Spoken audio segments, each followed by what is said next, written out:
Deuxième partie. Approche pratique. Chapitre 1. Le français contemporain des cités.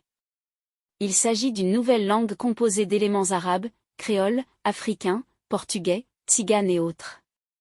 Ce parler constitue d'abord un WeCode, comme s'attache à le montrer Dominique Fattier, dans son étude des parlers des jeunes de Pantin, WeCode qui cimente la solidarité du groupe et lui permet d'exister en tant que groupe, forme de résistance sociale ainsi que le souligne Didier Tégédor. Insistant sur la fonction contestataire de ces parlers, Serge Martin montre comment le rap s'approprie la langue pour la soumettre aux exigences d'un rythme nouveau, à la pulsation cosmopolite qui territorialise dans les banlieues une prosodie nouvelle. Les formes de parler en cité, l'argot à la base, il est signe que la langue est vivante et cela se vérifie au niveau de toutes les langues du monde. Toutes génèrent des argots. L'argot est un ensemble de mots ou d'expressions élaborées et agencées de manière particulière en dehors de la langue conventionnellement connue.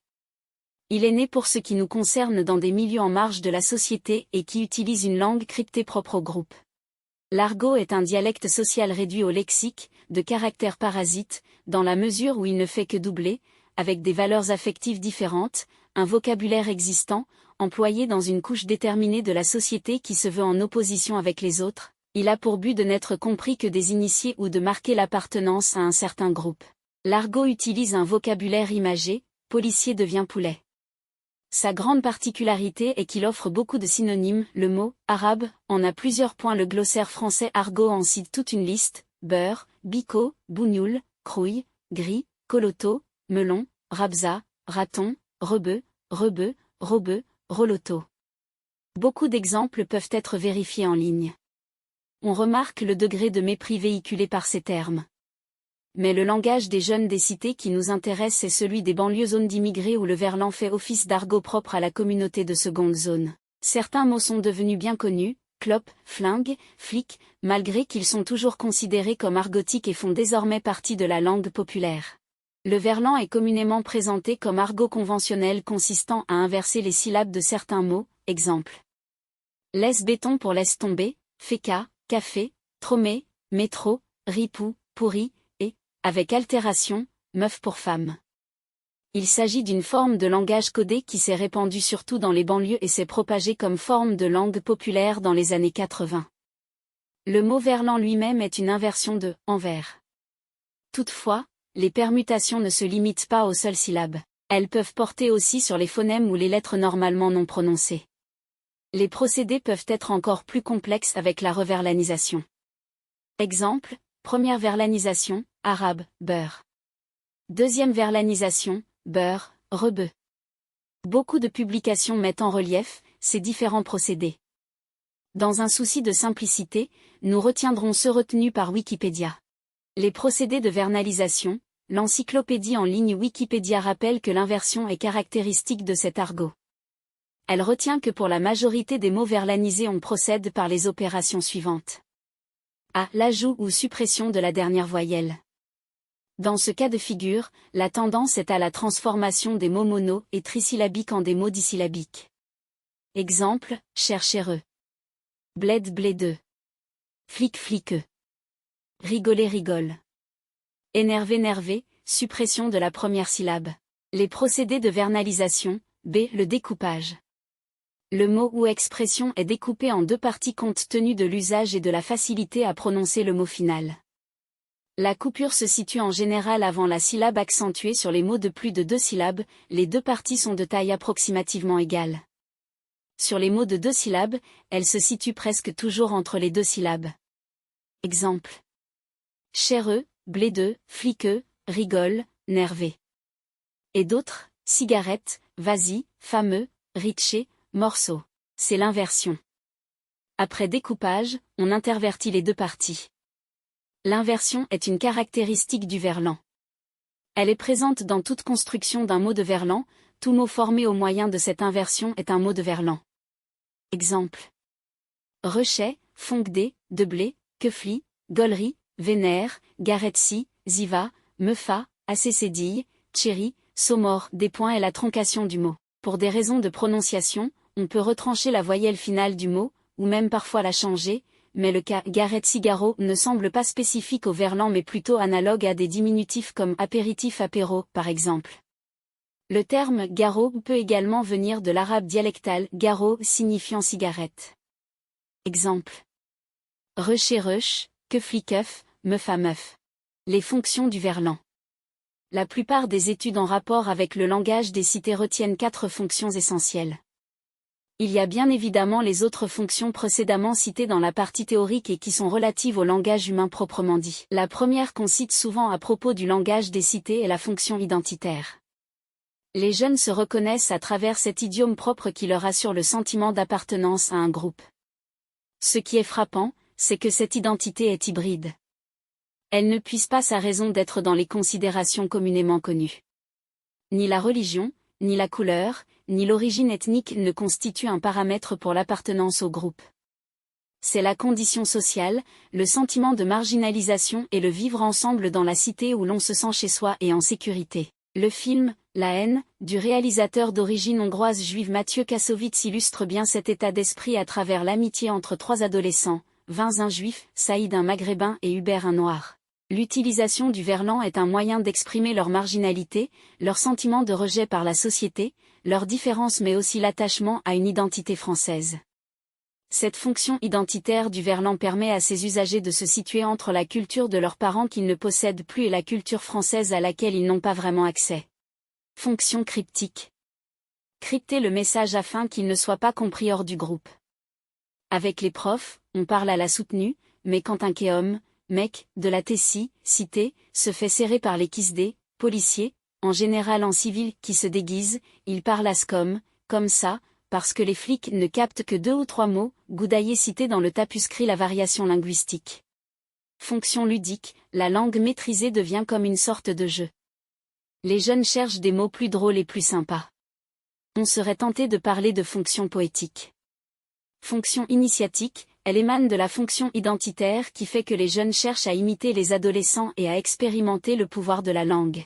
Mais en agissant de la sorte, en écorchant la langue censée les intégrer à la France, que cherchent vraiment les jeunes à part s'apitoyer sur leur sort? Le verlan ne serait-il pas finalement que l'arbre qui cache la forêt?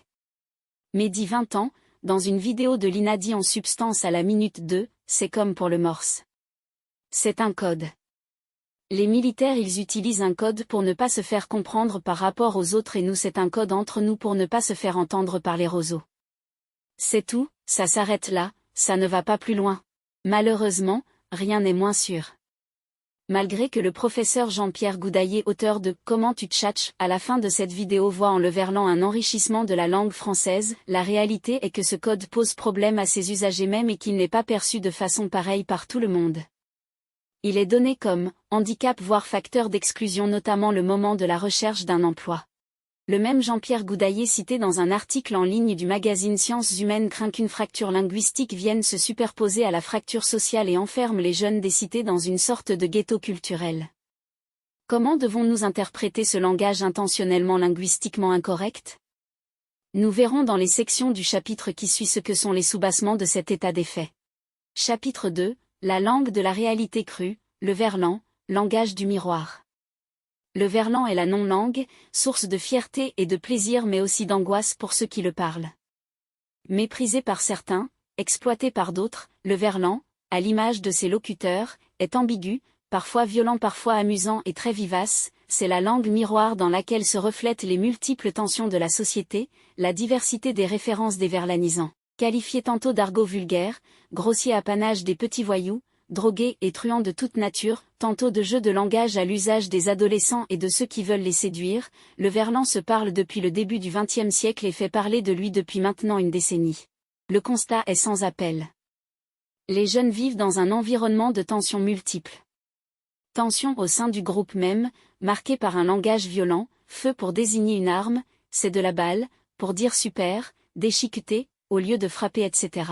Des expressions machistes marquent les tensions garçons-filles, ces dernières sont souvent maltraitées et langagièrement animalisées, belette, rate, souris, taupe. Le verlan au départ était l'affaire des garçons mais l'on remarque que plus tard, comme cela est le cas dans le film, Entre les murs, les adolescentes maîtrisent bien l'argot codé et parlent verlan pour communiquer entre elles et avec les garçons. Ce film réalisé par Laurent Cantet, sorti en 2008, présente le cadre difficile dans lequel va travailler un professeur de collège confronté à des élèves démotivés et ne faisant pas confiance au monde externe, celui des adultes et des institutions.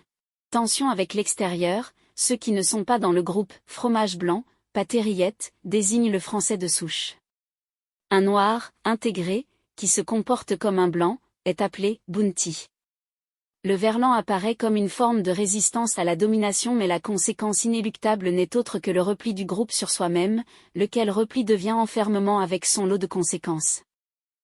2 à 2 La langue de l'exclusion, un article paru le 1er décembre 2012 dans le numéro 815 du magazine Marianne et accessible sur Internet, fait état de la fracture linguistique grandissante entre le « français officiel » et le « dialecte des quartiers ». Il est question du témoignage poignant sur la comparution en tribunal de 2 jeunes. Le langage utilisé en réponse à la présidente qui rappelle les faits incriminés est particulièrement parlant. La victime s'est fait molester, invectiver, bousculer. Elle demande au costaud, livreur de pizza, cette condamnation au casier, ses souvenirs de l'agression. Il dit « Si j'aurais pu vous les donner, je vous les aurais donnés ». Elle s'adresse à son acolyte « Vous avez charge de famille ?» Il ne comprend pas. Comment? La traduction arrive. Vous êtes marié? La présidente retrace son parcours de récidiviste, revient sur une vieille peine, indépendante de cette instance collégiale. Il secoue la tête, j'ai pas compris. Plus loin dans cet article reportage, il est fait référence à un documentaire. Farida, Coralie ou Roudjeh, âgés de 13 à 18 ans, dévoilent leur rapport intime, compliqué, au parler, multinationaliste, des cités. Les filles alternent entre plusieurs langues, la langue de leurs parents, la langue de la cité, la langue des garçons, la langue de l'école. Elles ont conscience qu'il leur manque une culture de l'éloquence, raconte la réalisatrice Hélène Milano, qui les a suivies pendant 2 ans. Ce qui pourrait être perçu comme une richesse, elles le vivent comme une exclusion. La culture de l'éloquence qui manque, autrement dit, il leur manque le savoir-dire pour réussir, et l'on voit combien coûte aux jeunes se parler, ce code propre qui était censé les protéger mais qui finalement les coince dans un ghetto à la fois spatial et linguistique. Il est spatial parce qu'il les accule à rester dans la cité sans horizon en vue, et linguistique parce que dans la plupart des cas il y a échec scolaire dès le début du cycle collégial. Un autre témoignage va plus loin. Sarah, 17 ans, vit à Saint-Denis, et dit que, sur Paris, les gens les regardent de haut, les écoutent de haut, les jeunes de banlieue, c'est pire qu'une frontière, c'est un mur, faut un code pour passer, dit-elle devant la caméra.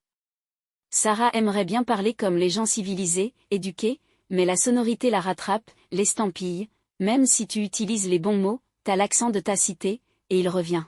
L'accent, cela veut dire que malgré l'effort de vouloir paraître dans la norme linguistique admise, il y a l'handicap de l'accent dont on ne peut pas se libérer, et cela est facilement repérable parce qu'en écoutant ses enfants, on a l'impression d'écouter une chanson du rap. Le rap qui n'est autre que l'expression de la rage sous forme de paroles et de rythmes musicaux. À ce stade de raisonnement, nous sommes en droit de nous interroger sur les causes de cet état des choses. La fameuse devise « liberté, égalité, fraternité » a-t-elle encore un sens en France, ou alors, y a-t-il des Français plus français que d'autres? Les jeunes, ne sont-ils pas victimes de leur propre exclusion? À la page 88 du document de Viviane Mella sur le verlan, il est expressément écrit que l'existence de dialectes, d'argot, de parler non standard est toujours le signe d'une coupure dans la société, que ce soit entre régions, entre malfaiteurs et honnêtes gens, entre élites et gens peu instruits, entre jeunes et vieux, entre hommes et femmes, pour peu que ces distinctions soient codifiées dans le langage. Une coupure qui est soulignée par l'usage du verlan et celle entre autochtones et immigrés. Dans la même page, il est fait également référence aux conclusions du sociolinguiste américain William Laboff sur « le lien entre l'échec scolaire et l'intégration dans un groupe de pairs, la valorisation de la culture de la rue chez les adolescents noirs de Harlem ». Il a en effet mis en évidence les corrélations entre certaines variations linguistiques et la position sociale des locuteurs ou la situation de communication. Selon Laboff, il y a 2 niveaux de variation, un niveau social qui fait que différents locuteurs d'une même langue parlent différemment, un niveau stylistique où un même locuteur utilise différents registres de langage, familiers, soutenus, selon la situation. Laboff remarque que l'écart entre langue courante et langue soutenue est beaucoup plus important chez un ouvrier que chez un cadre supérieur. Dans le même ordre d'idées, le sociolinguiste anglais Bernstein dans « Langage et classe sociale » distingue un code élaboré pour la classe des nantis et un autre restreint pour la classe des ouvriers. S'agissant de la relation code linguistique et aptitude scolaire, il rajoute, l'appartenance de classe détermine la position professionnelle, les relations à l'intérieur de la famille et entre les familles, et les attitudes à l'égard de l'école. On peut s'attendre, schématiquement, à trouver dans les classes supérieures à la fois le code élaboré, sous ses deux formes, et le code restreint. Inversement, dans les couches les plus basses de la classe ouvrière, on rencontre sans doute une forte proportion de familles limitées à l'usage d'un code restreint. On peut en outre supposer que les enfants de classe ouvrière en situation d'ascension sociale tendent à adopter la forme objectale du code élaboré plutôt que sa forme personnelle. Quand les enfants ne disposent que d'un code restreint, en raison, en premier lieu, de la sous-culture et du système de rôle caractéristique de leur famille, de leur communauté et de leur milieu de travail, on peut s'attendre à ce que leur éducation pose de graves problèmes dont la source ne réside pas tant dans le code génétique que dans le code de communication culturellement déterminé. Le fait marquant est que les jeunes des cités sont pour la plupart enfants d'immigrés dont les niveaux du parler et celui de l'éducation des parents sont très bas. Les conditions sociales, culturelles et l'échec des différents plans d'insertion diligentés par les gouvernements de l'Hexagone n'ont pas pu sortir cette frange de la population de la précarité. Tout cela exacerbe encore plus leur sentiment d'exclusion. Il en résulte une résistance qui, faute de se faire entendre, se confine dans l'auto-exclusion et le refus, voire l'impossibilité de sortir du groupe dans lequel ils se reconnaissent. La boucle se referme et il devient difficile de sortir du labyrinthe. Conclusion générale. La prolifération dans les cités du langage verlan en France met en évidence l'échec de la politique migratoire de la France de l'après-Deuxième Guerre mondiale. Le discours de l'extrême droite française véhiculé à travers des propos qui stigmatisent le plus souvent les immigrés d'origine arabe mettant en doute leur prédisposition naturelle à l'intégration n'a aucune justification scientifique. Les différentes recherches sociolinguistiques mettent en relation le langage avec son contexte sociologique. Nous pouvons citer comme exemple le phénomène de l'acculturation qui fait qu'un ménage dans des conditions précises emprunte des comportements linguistiques d'une culture étrangère avec laquelle il se sent en phase justement parce que ses conditions sociales et culturelles le lui permettent.